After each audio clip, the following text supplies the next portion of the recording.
다 내게로 오라, 다 내게로 오라 라는 제목으로 말씀을 나누기 원합니다. 사랑하는 여러분, 오늘은 새생명 전도 축제를 맞아서 우리 교회 처음 발걸음 하신 분들도 계시고, 또 오래간만에 오신 성도님들도 계시고, 또 지난주도 뵙고 이번 주도 기쁨으로 뵙는 우리 성도들이 계십니다. 너무너무 모두 다 환영합니다. 그래서 오늘 옆에 계신 분들과 반갑게 인사를 한번 잠깐 나누는 시간 갖도록 하겠습니다. 잘 오셨습니다. 환영합니다. 아신다고 이렇게 딴 사람한테 하지 마시고 아시는 분들한테 인사하세요. 오늘 최고의 복을 받으실 겁니다. 아멘인데 좌우분들에게 얘기 덕담을 좀 해주세요. 자, 여러분 요즘 사이 젊은 사람들 또 SNS를 보시면 살아가면서 하고 싶지 않은 아찔한 스트레스 받는 순간들이라고 해서 뭐 쇼츠나 뭐 틱톡이나 릴스나 짧게 올라오는 5가지의 아찔한 스트레스 받고 싶지 않은 5가지의 순간이 있다고 합니다. 5가지인데 한번 공감이 되시는지 한번 잘 보시기 바랍니다. 첫째는 뭐냐면 불금에 부장님이 부르시는 회식 호출이랍니다. 이 불금이 뭔지 아시죠? 예, 쉬는 날 그때 부장님이 전화를 하는 거예요. 그래서 호출을 하면서 같이 식사하자고 하는 그런 회식 호출. 두 번째는 오래간만에 대형마트에 갔는데 나올 때 내 차가 어디 있는지 몰라요. 그래서 기억이 전혀 안 나서 지하 3층, 4층 계속 찾는 그런 아찔한 경험. 세 번째는 분명히 아는 사람들이 길에서 만났어요. 서로 얼굴을 알아요. 문제는 뭐예요? 이름을 몰라요. 그래서 안녕하세요. 잘 지내셨죠? 네, 잘 지내는데 서로 그쪽도 몰라요. 그래서 서로 계속 인사만 주고라고 하다가 그냥 어색하게 떠나지는 그 민망함. 네 번째는 장성한 자녀들이 갑자기 엄마, 아빠, 나 진지하게 드릴 말씀이 있어요 라고 말할 때 드리는 가슴이 쿵 내려앉는 마음이 있다고 합니다. 저도 이제 무슨 마음인지 알 것 같기도 하고 모를 것 같기도 합니다. 마지막 5째입니다. 5째는 저도 많이 경험하는 건데 밤늦게 겨우 잠들었는데 눈을 딱 떴는데 새벽 3시인 거예요. 그리고 잠이 안 와요.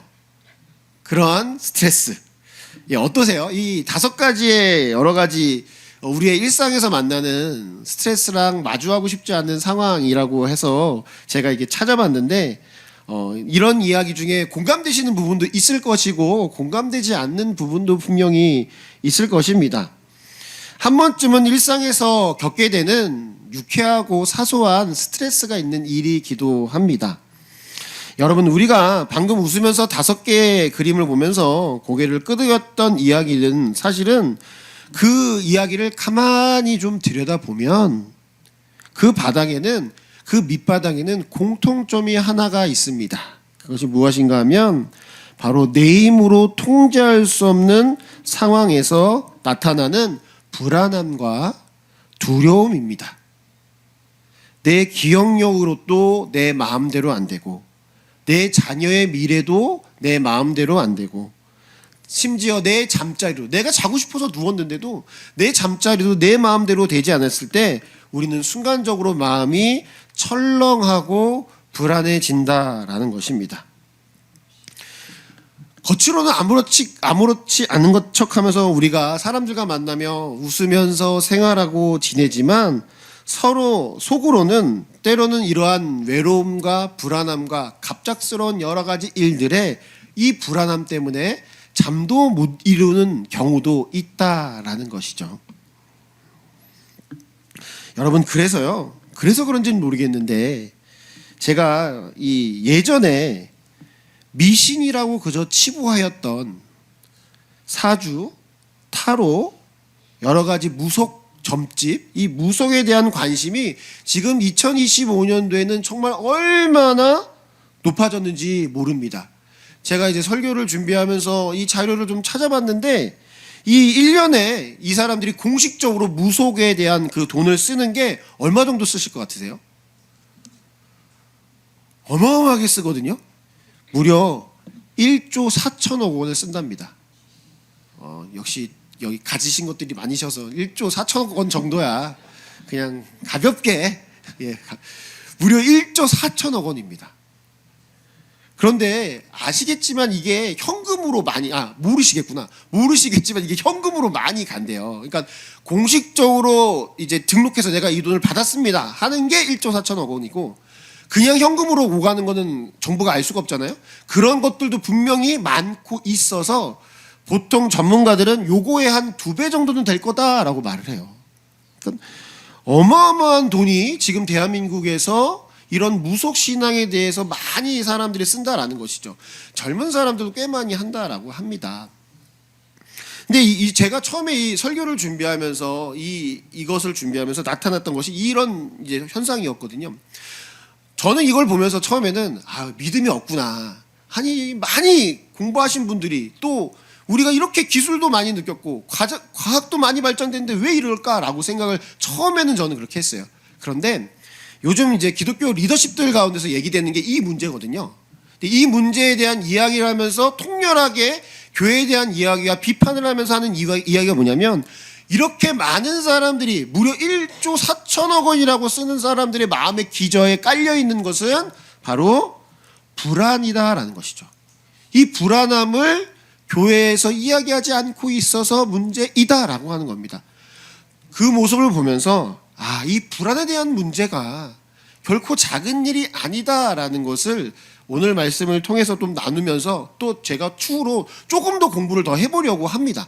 불안에 대한 사회적 심리와 그런 여러 책들을 보면서 과연 이 불안한 마음 가운데 살아가고 있는 이 대한민국 땅에서, 또 역사적으로 보면 나라와 국제적인 정세가 굉장히 어지러우면 어지러울수록 사람들이 불안하고 또 이상한 종교의 이단들의 막 사이비에 심취되는 일들이 역사적으로 사실 정말 있었거든요.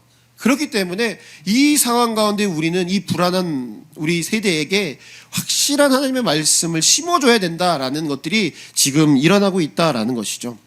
다시 이야기로 돌아와, 우리가 상상하지 못할 정도의 비용을 가지고 사람들은 자신의 불안함을 어떻게 하든 해소하려고 한다라는 거예요.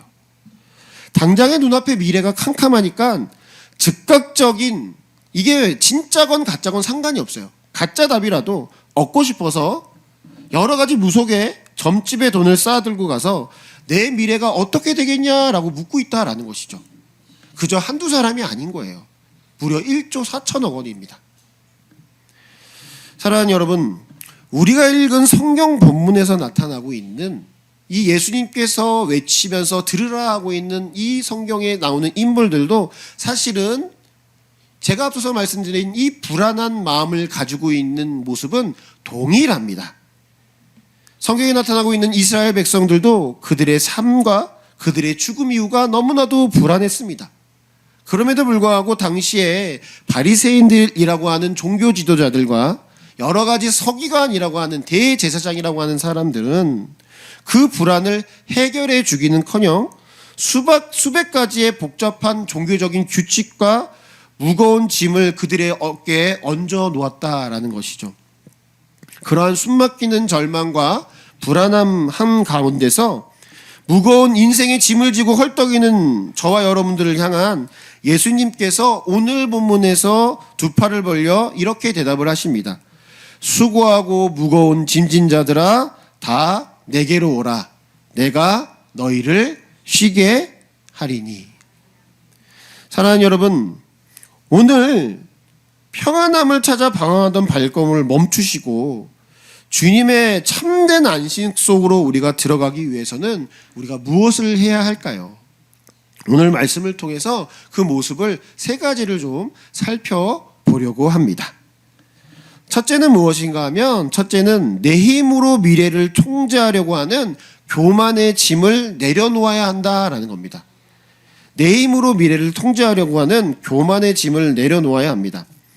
여러분, 우리가 앞서서 말씀드린 것처럼 문명, 기술, 제도, 이 것들이 계속해서 발전되어가는 상황 속에서 우리는 살아가고 있습니다. 무엇보다도 과학기술이 발전됐고 제도도 늘 고쳐서 좋은 제도를 만들어서 우리가 살아가려고 합니다. 여러 가지 사회 시스템도 되게 많이 만들었어요. 그럼에도 불구하고 왜 사람들은 여전히 불안해할까요?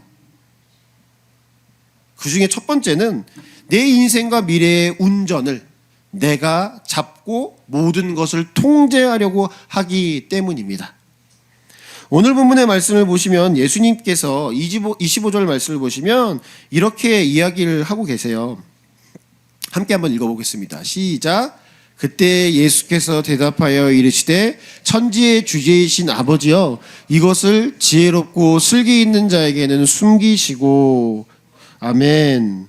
이 말씀은 무슨 이야기인가 하면 예수님께서 지금 놀라운 하나님의 여러 가지 기적들을 체험하게 한 많은 지역들이 있었습니다. 특별히 갈릴리 지역이 있었어요. 근데 이 갈릴리 지역에서 예수님이 어떤 분인지를 다 드러냈음에도 불구하고 예수님을 거절하고 거부하는 상황 가운데 있었어요.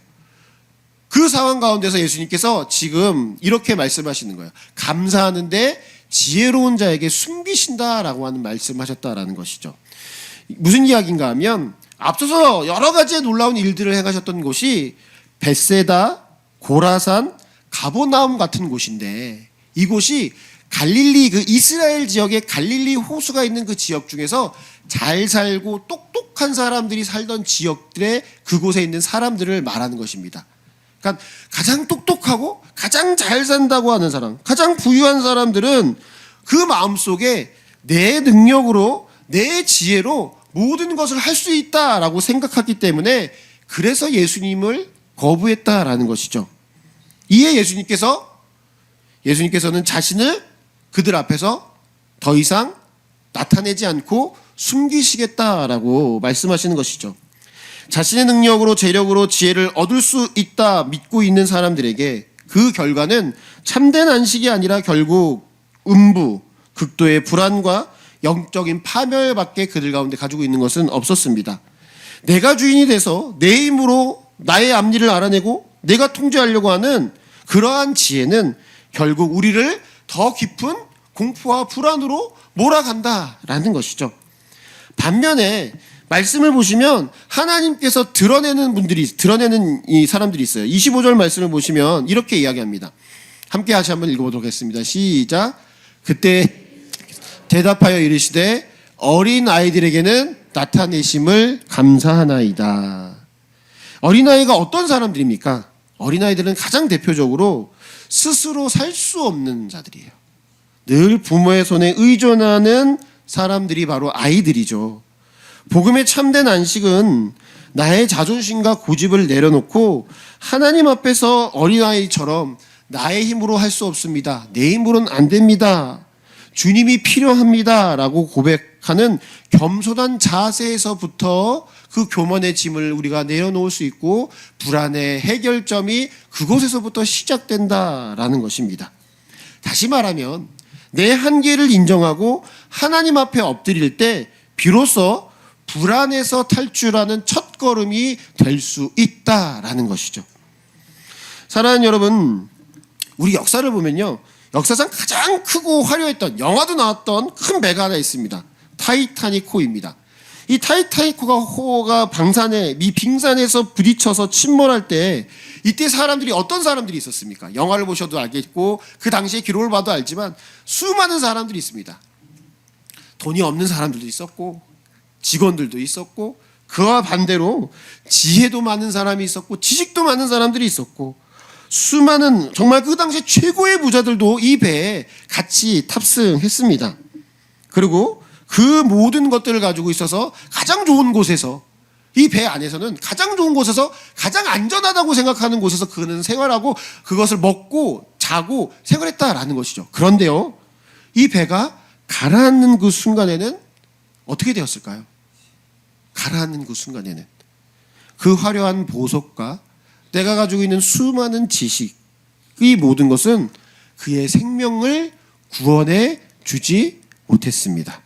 오직 구원할 수 있는 것은 제가 오른편에 있는 구명정에 탈 수 있었을 때, 구명정에 있는 사람이 손을 내밀어 그 손을 잡고 그 구명정에 탈 때, 내 힘으로는 내 지혜로는 할 수 없고 그 배를 탈 때 그가 온전히 구원함을 얻을 수 있었다라는 것입니다. 여러분, 우리의 삶도 마찬가지입니다.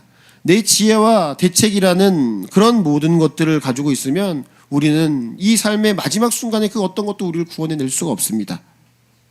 구명정이 되시는 예수 그리스도의 손을 잡는 어린아이 같은 겸손함이 우리 안에 있을 때 우리를 짓누르던 영적인 불안의 침몰에서 하나님의 구원의 역사를 받는 구명정으로 옮겨 타실 수 있을 것입니다.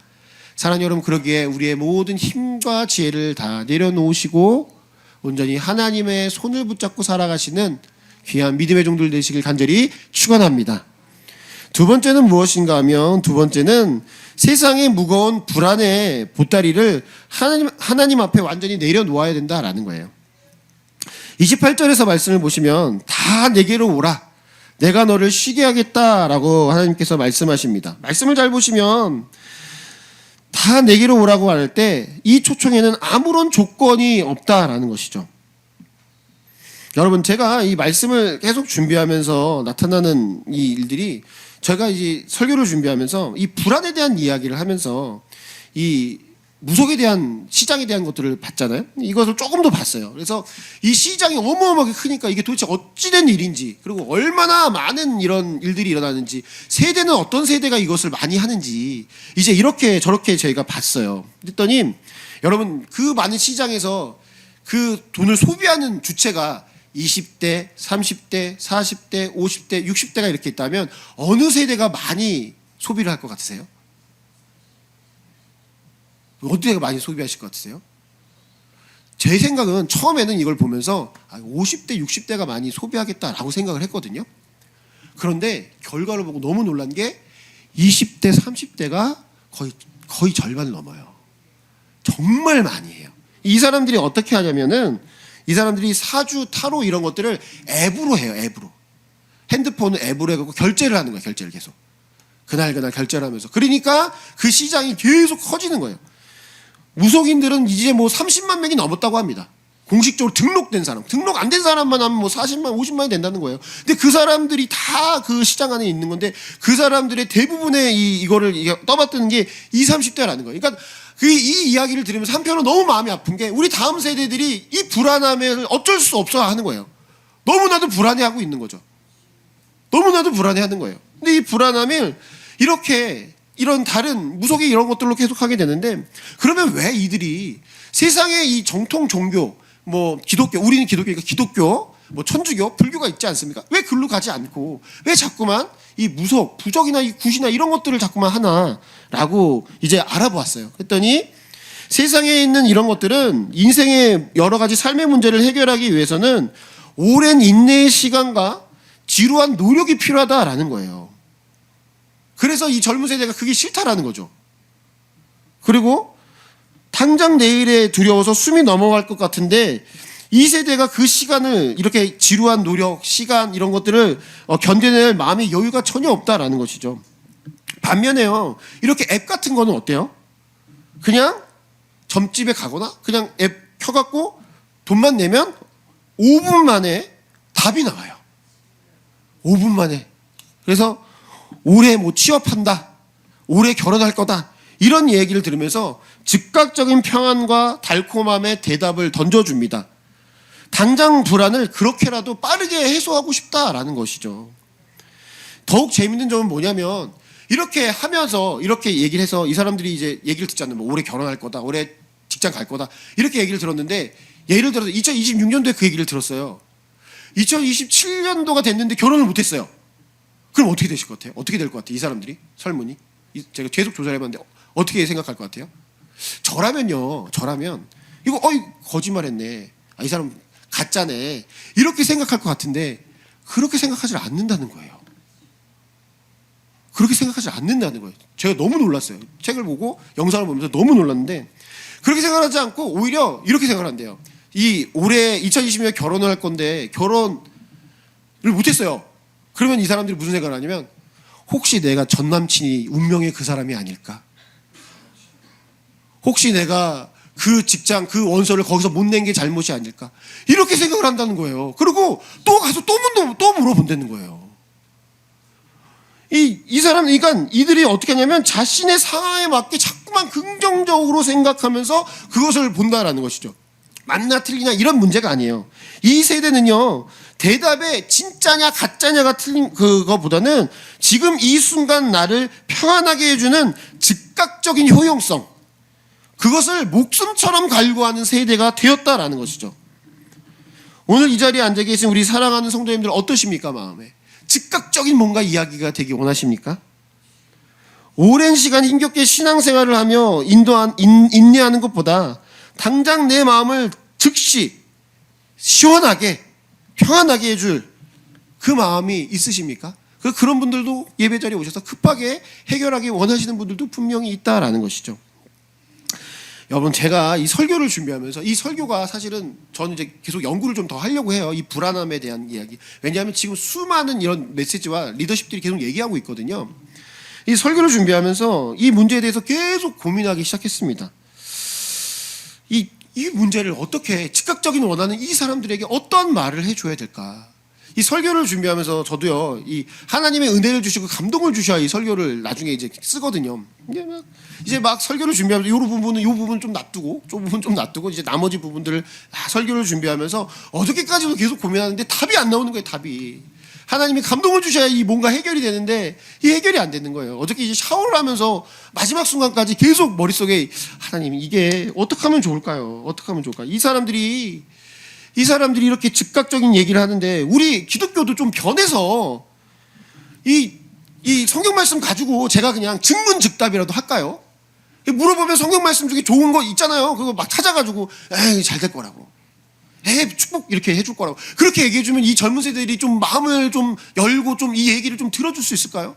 증문즉답을 우리도 한번 해볼까요? 하나님, 그러면서 저 혼자 이제 계속 하나님께 기도를 하면서 얘기를 묻고 막 그렇게 설교를 준비하고 있는 과정 가운데 하나님께서 딱 한마디, 두 마디를 하셨어요. 첫 번째 딱 한마디가 뭐냐면, 한마디를 딱 하셨습니다. 그게 뭐냐면, 찬원아, 너도 불안하니? 너도 불안하니? 내가 바로 얘기 안 해줘서 너도 불안해? 제가 이렇게 보니까 저도 어느덧 하나님께 급하게 좀 답을 달라고 계속 보채고 있는 거예요. 하나님 앞에서 계속 보채고 있어요. 그리고 하나님께서 내가 가슴에 팍 이렇게 뭐가 팍 맞은 것처럼 그러더라고요. 제 마음에 팍 되면서, 그리고 나도 지금 세대의 이런 고민과 아픔과 그런 거에 대해서 하나님한테 자꾸만 이렇게 하는구나 이런 생각이 들었고, 두 번째는 하나님께서 이렇게 말씀해 주셨습니다. 돌아올 거야.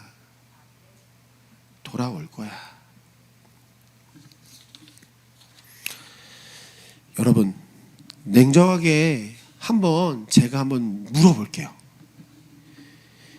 그렇게 여러분, 우리 상황에 맞춰 어떻게 하든 긍정적으로 해석해서 얻는 5분짜리 평안이 과연 내 삶의 무거운 보따리를 진짜로 해결해 주십니까? 주던 일이 있습니까?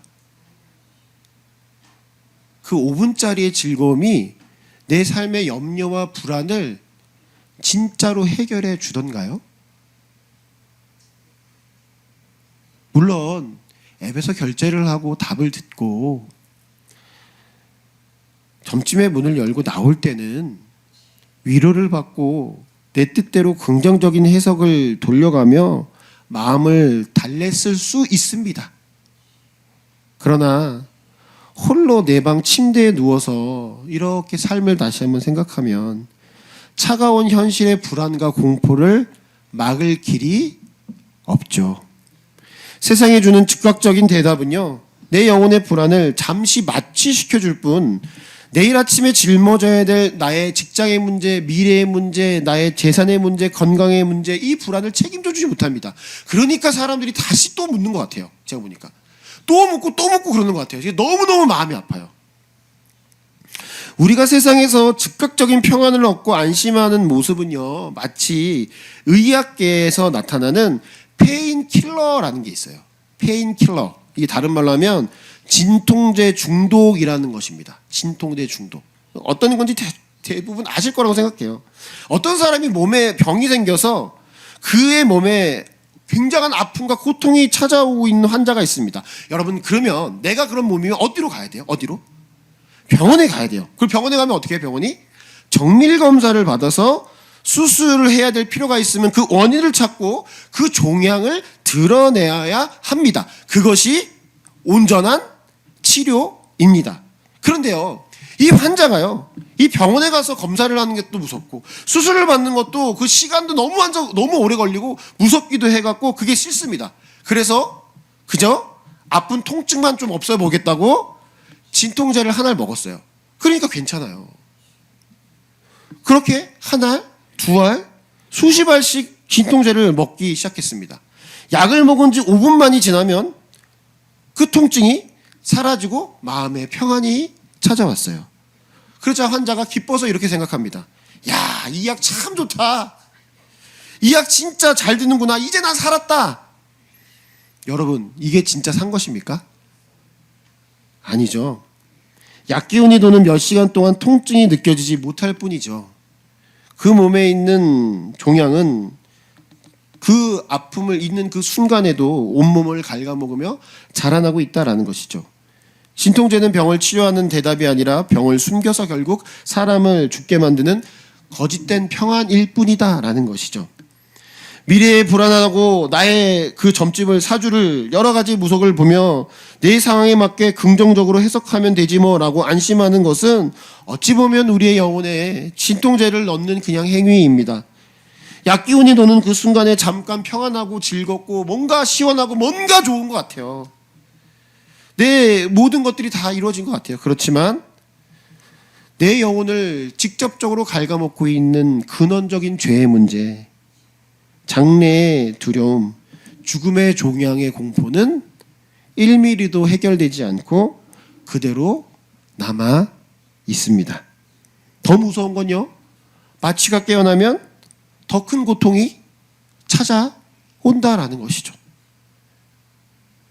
사랑하는 여러분, 그 처절한 그런 고통, 영혼의 진통제를 찾아 방황하는 사람들 앞에 최고의 의사신 예수님께서 말씀하신 거예요. 수고하고 무거운 짐진 자들아 다 내게로 오라. 내가 너희를 쉬게 하겠다라고 하신 겁니다. 누구나 어떤 사람들도요, 다 수고하고요, 어떤 사람들도 가볍지 않은 짐을 다 지고 계십니다. 예수님의 이 초청은 어떠한 시간과 자격을 갖추어 오라고 다그치지 않으십니다. 예수님은 있는 모습 그대로 지금 내게 오라고 말씀하고 계십니다. 오늘 말씀을 보시면 조건을 예수님이 절대로 거지 않으세요. 수고하고 무거운 진진자들아, 그 중에 교회 열심히 다니는 사람들아 다 내게로, 이렇게 얘기하지, 다 내게로 오라라고 말씀하시며 직접적인 안식을 선포합니다. 여러분, 예수님께서 주시는 그 은혜는 5분짜리 진통제를 주시는 분이 결코 아닙니다. 우리가 예수님 품에 안기는 그 순간은요, 우리의 삶에 괴롭히던 근본적인 원인인 죄와 사망의 법을 십자가로 완전히 씻어주시고 깨끗이 도려내시고 인생의 모든 죄의 짐의 보따리 자체를 예수님께서 통째로 넘겨받아 대신 책임져 주시는 근원적인 수술이자 완전하고 온전한 해결책을 우리에게 주신다라는 것입니다. 그러기에 사랑하는 여러분, 우리 예수 그리스도의 말씀, 이 말씀을 늘 가슴속에 새기기 바랍니다. 오늘 말씀, 수고하고 무거운 짐진 자들아 다 내게로 오라. 내가 너희를 쉬게 하리라. 이 말씀을 늘 가슴에 새기시기 바랍니다. 더불어서 제가요, 너무 힘들고 저도 어려우면 저도 왜 무거운 짐이 없겠어요. 저도 많은 무거운 짐 지고 있거든요. 그럴 때마다 저도 하나님의 말씀을 꼭 붙잡습니다. 그 말씀 두 가지가 있는데 이 말씀을 꼭 기억해 주시길 바랍니다. 성경 있으시면 이렇게 색칠도 하셔도 좋을 것 같아요. 시편 55편 22절과 베드로전서 5장 7절 말씀입니다. 시편 말씀 제가 읽을 테니까 베드로전서 5장 7절 말씀 함께 읽겠습니다. 내 짐을 여호와께 맡기라. 그가 너를 붙드시고 의인의 요동함을 영원히 허락하지 아니하시리로다. 너희는 염려를 다 주께 맡기라. 이는 그가 너희를 돌보심이라. 사랑하는 여러분, 염려를 다 누구에게 맡겨요? 주께 맡기십시오. 주께 맡기십시오. 그럴 때 하나님께서 그 짐을 대신 져주시고 우리를 돌아봐 주실 것입니다. 오늘 예배가 끝나고 내 인생의 모든 불안과 통증을 하나님 앞에 완전히 내려놓고 주님이 부어주시는 하늘의 참된 평안을 소유하시는 그런 귀한 믿음의 종들 되시길 간절히 축원합니다. 마지막 세 번째는 온유하고 겸손하신 예수의 멍에를 메고 우리가 살아가야 한다라는 겁니다. 예수님께서 이렇게 말씀하시고 29절에 말씀을 하세요. 29절에 이렇게 말씀하세요. 나는 마음이 온유하고 겸손하니 나의 멍에를 메고 내게 배우라 라고 말씀하십니다. 아니 예수님께서 안식을 주시겠다고 하면서 왜 또 멍에를 메라고 그러실까요? 이것은 나의 삶의 모든 것들을 주님께 넘겨드리는, 주님이 대신 져주시겠다는 의미입니다. 무슨 이야기인가 하면요, 유대 지역에서는 이 멍에가 있어요. 멍에인데 멍에를 꼭 두 마리가 같이 지게 합니다. 그래서 한 마리가 지면 그 한 마리가 또 같이 지는데, 특별히 한 마리는 힘이 세고 경험이 많은 어미소가 보통 지고 그 옆에 미숙한 새끼소를 같이 묶어서 한 번에 놓는 쌍멍에를 많이 사용했다라고 하는 것이죠. 그러니까 예수님이 주신 멍에는 뭐예요? 내 멍에를 메라라고 할 때 네 거 이렇게 한 게 아니라 그 멍에를 예수님이 한쪽을 메시고 그러고 가는 거예요. 그러면 그리고 저를 예를 들게요. 저를 같이 메고 가자는 거예요. 그러면 누가 어미소예요? 예수님이 어미소잖아요. 여러분, 예수님이 어미소면 예수님이 사실은 멍에를 같이 메지만 모든 것들을 메고 이고 가신다라는 뜻입니다. 묶인 새끼소는 그저 어미소의 발만 맞추어 걸어가면 됩니다. 예수님의 명예를 맨다는 것은 바로 이것입니다. 내 혼자의 힘으로 인생의 밭을 갈며 불안해하는 것이 아니라 내 인생을 예수님과 연결하여서 주님이 내 인생의 무게를 다 감당하게 하시는 것입니다. 참 좋으신 예수님께서는 예수님의 우리가 다스림 안으로 우리가 들어갈 때 우리의 영혼이 비로소 환경을 초월하는 참된 안식을 누리게 될 수 있다라는 것이죠. 이것은 마치 이것과 같습니다.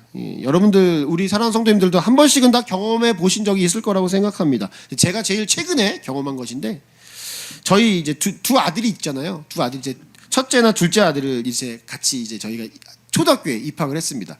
초등학교에 입학하면은 꼭 하는 게 있죠. 이제 가방을 사줍니다. 근데 이 가방을 사주는데 첫째나 둘째나 제가 느끼는 건 뭐냐면, 가방을 사줬을 때 그 가방이 엄청 큽니다. 아니 제가 볼 때 가방이 어찌나 큰지, 그 1학년 애가 그 자기가 이쁘고 좋다고 한 거 사주거든요. 사주면 그걸 딱 매면 걔가 보여요, 안 보여요? 안 보여요. 처음에. 지금 이제 명준이는 보여요. 근데 이제 명진이는 안 보여요. 그러니까 그걸 딱 매는 걸 딱 봤을 때 그 마음이 어때요?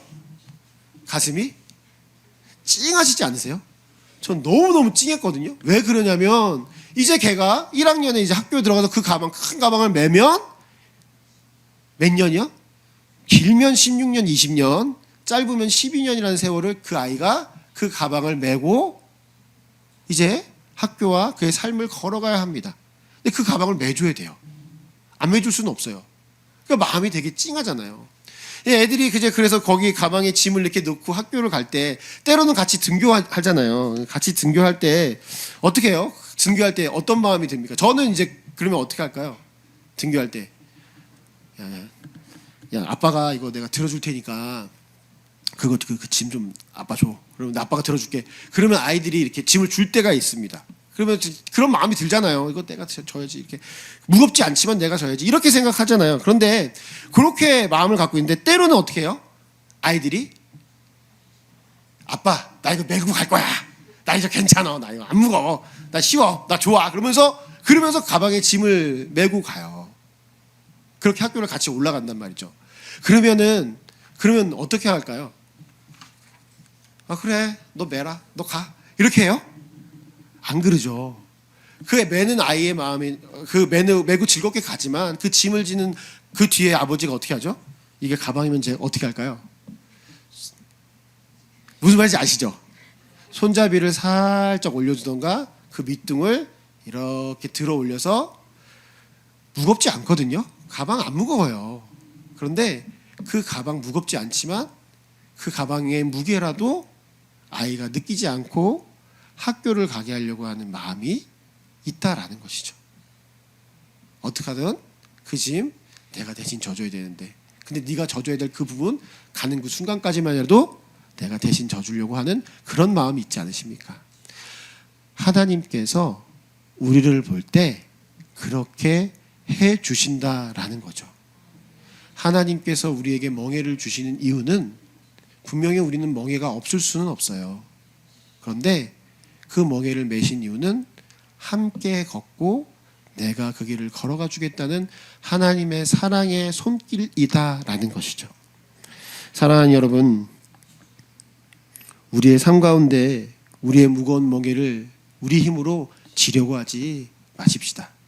오늘 말씀해 드렸던 것처럼 나의 멍에를 메고, 내 짐이 아니라 주님이 주신 그 멍에를 메고, 그 짐도 사실은 주님이 다 대신 지어주실 것이지만 함께 걸어가자라고 말할 때 그 멍에를 메셔서 이 세상 가운데 불안함과 두려움과 내 짐으로 내 힘으로 걸어가려고 하지 마시고 주님과 함께 걸어가시는 그런 귀한 믿음의 종들 되시길 간절히 축원합니다.